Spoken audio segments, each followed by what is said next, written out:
Right, so I've recently entered a debate of what is the most powerful raid exotic.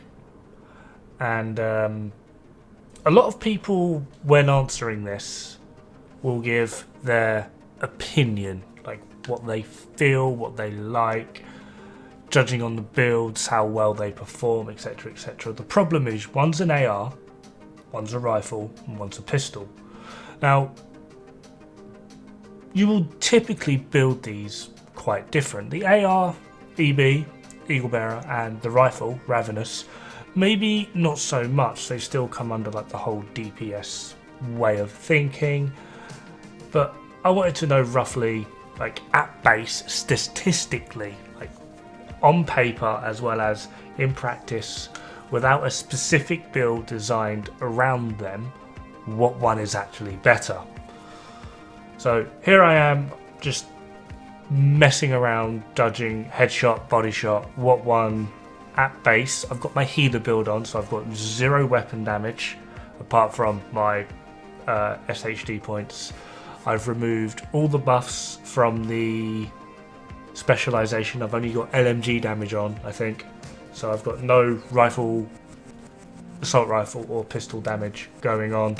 And I'm just generally testing what one is performing better with both headshots and body shots. And so far, Eagle Bearer, due to the one thing that I have a major issue with because I suck at aiming, Eagle Bearer is sucking because its stability and accuracy is a serious problem. Ravenous as a straight up DPS, not getting involved in the mechanic, is terrible. But the moment you start getting involved with the mechanic, which personally I don't like, some people like it, is a problem. But one thing I do want to mention is, as you can see here, my damage is about 105,000. Swapping over whilst in attacking armor is still 105,000, because it's very clear that it says it affects armor plating, not armor. In case you aren't aware, the health of an enemy is the bar underneath, which is red, purple, yellow. That's your health. The weird little white chunks on top is armor. Armor plating is what you get on certain bosses, the chungas or heavies, or the warhounds, doggos, which is signified by the weird little shield icon over their health. What armor plating is actually affected by is damage to targets out of cover, because they're out of cover typically, and health damage, which is weird because it's classed as another style of health. Now, if it weren't for the fact that we were reloading so much, Regulus is actually a little bit stupid as a straight up DPS. As just straight DPS, Regulus is beyond powerful. It's only when you start mixing in the additive and multiplicative buffs of Ravenous where it does actually outperform Regulus. But then Regulus can also do what I just showed, basically just start one-shotting crap. Also, as straight DPS, all three of them are mostly even. The yellow being Eagle Bearer, the blue being Ravenous, and that green line that you see just peeking out constantly throughout. And then as you get to the top end of the chart, it is quite clear that as sustained DPS, the Regulus is actually the highest, which is actually really quite funny. This also shows horrifically in their TTK, time to kill. Eagle Bearer on Heroic against a named elite takes 49.3 seconds and 281 bullets. This is with 0 buff, by the way. Like, I've got no weapon damage, no crit hit chance, no crit hit damage. This is just a straight, flat, raw weapon damage. If you could do that, but then whatever buff you apply to one, you apply to all of them. So looking at a raw value is generally the best way to go. So yeah, Eagle Bearer rocking in at a lovely 49.3 seconds, over 281 bullets to kill, one named elite on Heroic. Is this respectable? Well, depends on what you're comparing it to. The other exotics, maybe, maybe not. Other ARs, certainly not. It's actually it's about midway.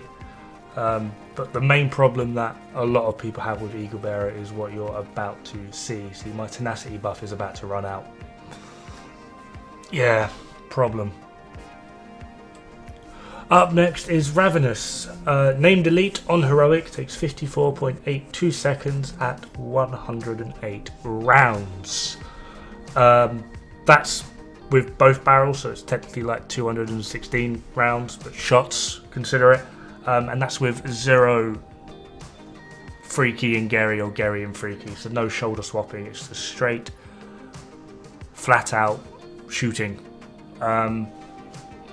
It's really hard to actually take into account the Gary and Freaky, Freaky and Gary, simply because is the named elite a chunga? If it's a chunga, you're basically getting a multiplicative stat of 4% times 10, which is 40% damage. That's 1.4 times more damage per shot. And then if you are swapping, you're also getting the offensive primers, which is 100% weapon damage. Do you have the multiplicative stat while that is active as well? Because that also then applies. It becomes pretty damn stupid. The weapon itself is mostly geared towards chungas, doggos and certain bosses because of the way in which that damage is then applied. But for overall armor, there is no difference. It has to be armor plating, which is bosses, such as raid bosses. Just want to point out, look how quickly this guy gets melted with the primer stacks. Boom, bye, have fun. Reloading is an issue, obviously. But the overall effect of Ravenous when played offensively rather than a stat stick, it really, really does beat Eagle Bearer by like preliminary testing and number crunching shows like 183% more damage because it's stupid. And then we apply if it's against a chunga, and then that just becomes even more stupid, upwards of about 240% more damage because Ravenous. So far Eagle Bearer's on the back foot, statistically at least anyway, and I hate tenacity buff, and the accuracy and stability is just ugh. Right, time for the big boy. Regulus, 48.2 seconds and 52 shots to kill a named elite on Heroic. Already, just as DPS, this is by far at the moment the most powerful. It is basically kicking the crap out of everything. As you can see, comparing numbers there, it's a little bit stupid. It's over just 1.1 seconds faster than the Eagle Bearer. It's also taking half of the shots of Ravenous, which is stupid, along with the fact that we can go pop goes the weasel on everything's face, which is absolutely lovely. So yeah, now is the annoying part. We have to basically compare them to everything else within their class. So Eagle Bearer versus other assault rifles. Is it actually worth using Eagle Bearer? Now, the one good thing, well, there's two good things-ish about Eagle Bearer is if you're able to be aggressive enough and accurate enough, which is oxymoronic because of that weapon's accuracy and stability, but if you're able to keep the tenacity buff going, you basically can negate the effects of perfect glass cannon. So it is essentially a weapon that pairs very well with perfect glass cannon. You can essentially face tank with quote unquote with perfect glass cannon going, or just normal glass cannon, and it does net you a hell of a lot of damage, and for this it can be worthwhile. There's one glaring problem. If you can't keep it up, I mean, you saw it, I wasn't even running perfect glass cannon. The tenacity buff, when it ran out, because I wasn't able to get the kills quick enough, admittedly I was using a healer build with an assault rifle and trying to act as a DPS, so maybe not the fairest test going, but it does just go to show that the tenacity buff can outright kill you. along with the fact that the weapon is very inaccurate and very unstable. And I'm going to keep driving that point home because the entire buff relies on you getting headshots. What if you can't get headshots because the weapon is trash? The next point that is the only good thing about it is the fact that it's got a 60 round magazine. This is the largest magazine of all the ARs.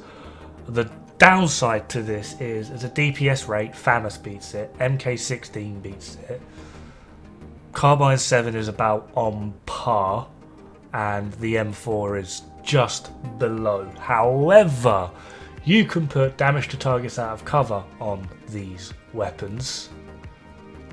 You can't put it on the Eagle Bearer. Now, yes, you could just wear Fox's Prayers Knees. However, with pretty much every other assault rifle, you can wear Fox's Prayers Knees for the damage to targets out of cover and have damage to targets out of cover on your weapon, therefore giving you a higher multiplicative rate on that stat, which then puts pretty much every AR on par or greater than the Eagle Bearer. The only thing the Eagle Bearer then has to compete with other ARs is that 60 round mag. So at this point I would like to introduce you to the AKM. Now, for those that are unaware, I recently made an AKM build that basically negates all of the drawbacks of that weapon, being again the accuracy and stability, and you could, yes, use this with Eagle Bearer to negate that as well. However, it still requires you to use attachments to completely negate it, to therefore make the AKM one of the most powerful weapons, well, powerful assault rifles in the game. In terms of straight DPS, it is probably the most powerful. It depends kind of on your playstyle and how you want to play, whether you want to do a little bit of damage really, really quick, FAMAS, or just hit for absolute nukes with every shot, but I don't want to say slowly, but a lot slower than the FAMAS. They about even out in terms of the DPS climb.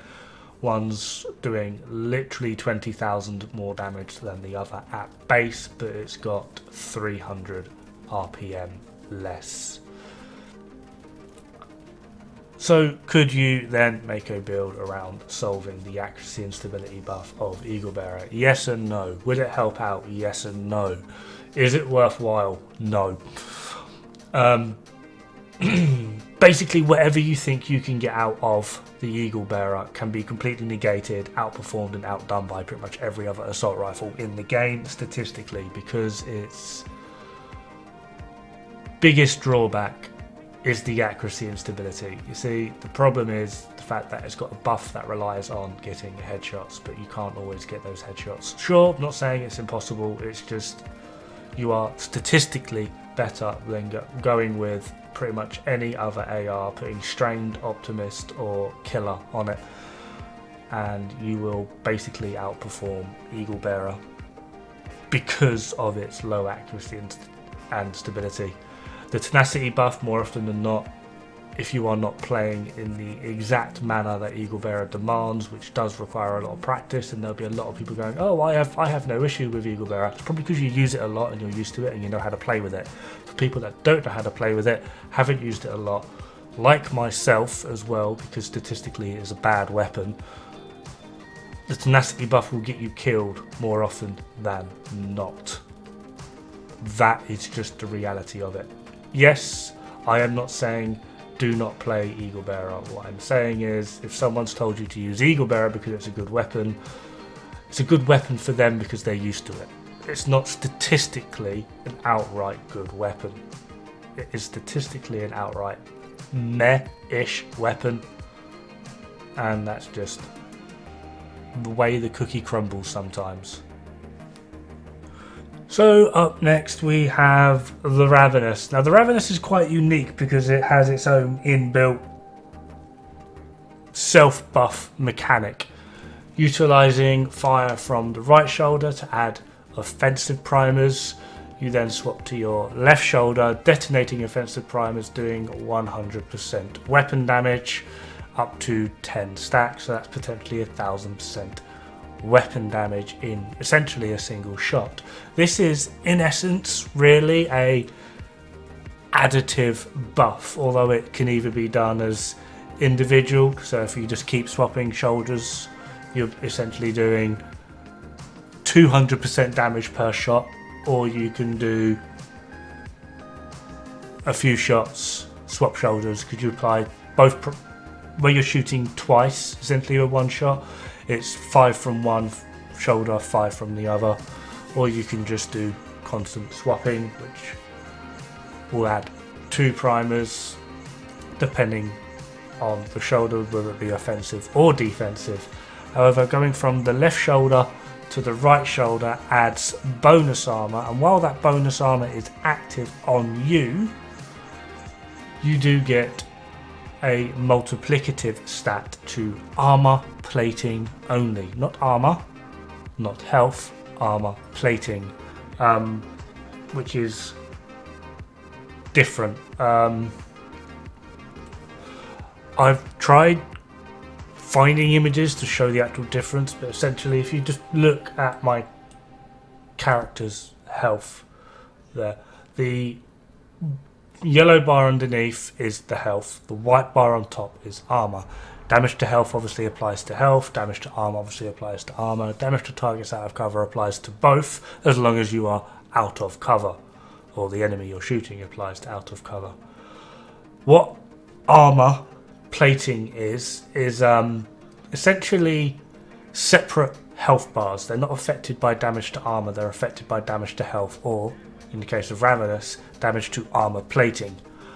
And it's typical that enemies with armor plating will have a staggeringly large amount of this armor plating. Now the difference of where this is applied is under enemy mechanics as well as your own personal mechanics, such as damage to health or armor plating damage. But for an enemy that has straight up health / armor, they have the capability to be healed with that armor being returned. In the case of things like Chungas or Heavy, where they have armor plating, they'll have armor plating with its own value on their head, on their arms, their chest, arms being separate, and their legs again being separate. Now if they are healed or revived, it will only affect their direct health bar, not their armor plating. Armor plating cannot be returned, but like I said, it cannot be affected by damage to armor because it isn't armor, it's armor plating. This is why particularly assault rifles are very powerful against Chungas, because they will do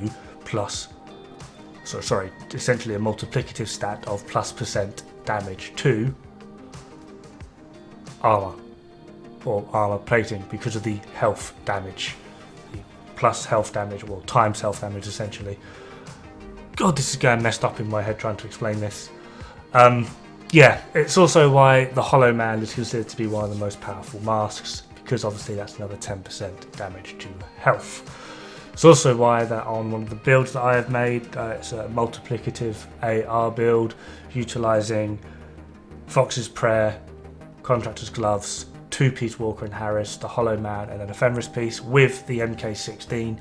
Why it is very, very powerful, especially against Black Tusk and on Legendary, simply because of the high damage to targets out of cover value as well as the damage to health value. It absolutely ruins heavies and the Warhounds, and the end result is quite spectacular. Interestingly though, if you don't actually apply any of these buffs to your Ravenous and you want to use it as a normal rifle, here is a DPS track of the Ravenous versus the M1A at base. Yeah, the Ravenous is actually pretty damn powerful. The issue with it again is depending on the build, you can't really build Ravenous the same way you would build an M1A. Once you start getting into that territory, you're looking at more build specific, so in the end result, in the long run, the M1A is actually a lot more powerful, especially because of the capability it has on range. Just to show, not sure if you saw, but essentially I was shooting the Warhound, but its health wasn't moving because of the armor plating. But once you remove the armor plating And then with the Ravenous' ability to do a hell of a lot of damage in a single shot using the offensive primers, it annihilated the Warhound because of the way in which its damage is amplified, which is actually quite entertaining. Under the right circumstances, Ravenous is absolutely stupidly powerful. Under the wrong circumstances, it is still a pretty decent stand-up gun that kind of allows you to sort of self-tank as well as buff your own damage, and does work out really, really well. Anyway, on to the absolute big boy, and that is this stupid pistol. Outright, I'm saying it now in case people haven't caught on. Regulus is the most powerful and probably the best exotic from the raid. It fits into pretty much any build, just as either a one-shot pistol, extra bit of DPS, because statistically, it's the second highest DPS of any weapon in the game. Like, it's only beaten by Scorpio and not by much. And then the gap between Scorpio, Regulus, and then every other weapon is just kind of ridiculous. It's kind of funny. So here is, again, another DPS track. I'm sure you're all loving seeing these by now, but the yellow line is Scorpio. That green line is Regulus, and the blue line at the bottom is everyone's beloved classic M1A. This just sort of goes to show how powerful, one, Scorpio is, and two, Regulus. A lot of people get very caught up on, oh, but you need to hit headshots for it to be good. No, you don't. Like, it is just a straight up, very, very powerful and damaging pistol to a point of where it's almost bloody stupid. The headshot mechanic is sort of like just an extra bit of flavour, icing on the cake, if you will. It rewards you for getting headshots, because at the point I'm at now in this footage, if I get a headshot on this guy, it's completely useless, because it's only if the headshot kills him do I get the 400% weapon damage as the AoE explosion. If there's nothing nearby, then it's pointless. Other than that, it's just a cool look when I get a headshot kill. The only reason I'm going for headshots is because the weapon itself has quite a high headshot multiplier, as well as the fact that the weapon itself does a stupid amount of damage. It is just straight up a very, very, very good pistol with zero drawback. The drawback of Eagle Bearer is the tenacity along with the stability and the accuracy. The drawback of Ravenous, although it is a very, very good rifle, it really, really shines when you're able to push it to the limit with its mechanic. And personally for me, I find the mechanic cumbersome and annoying. I kind of wish there was another way to do it. I don't know, like kind of like with Bighorn, zoom in or something, and you switch your fire mode by like zooming in. Like, I would prefer that rather than swapping shoulders. I find it annoying, especially if you're taking cover and you can only really peek at like a certain shoulder on the cover you're at. For me, it's annoying. Regulus is just straight up power damage. It's a little bit off with the stability and accuracy, but then most high power pistols are, and it's just something you get used to anyway. And then just adding in the fact that if you do get a headshot, it's just beautiful, and if there's something nearby that's caught in it, extra friggin' win.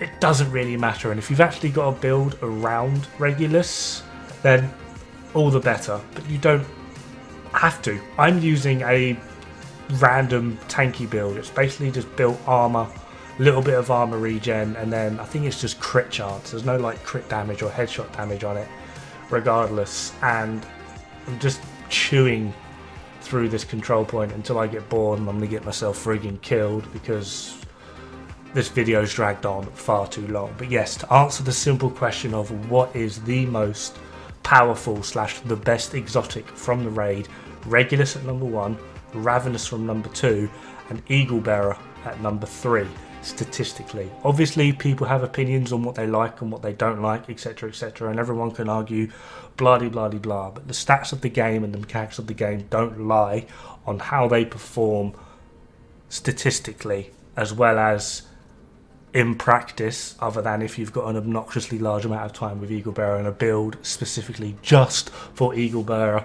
but you don't have a build for Ravenous or Regulus. And yes, again, I do get that sometimes a lot of people will not have Ravenous or Regulus because the Iron Horse raid is a pain in the butt, especially if you're actually just trying to get people to play with in the first place, and the project to get Regulus is slightly annoying. But statistically speaking, from a mathematical standpoint of their performance with their stats and just what they're capable of, Regulus is the best by like a long shot as well. Ravenous is in second place and Eagle Bearer is in third. Anyway, this build is like near enough 26 minutes long. I'm bored of trying to drill this point home. Regulus for the win. Have fun. Good luck. Don't die. It's bad for the health.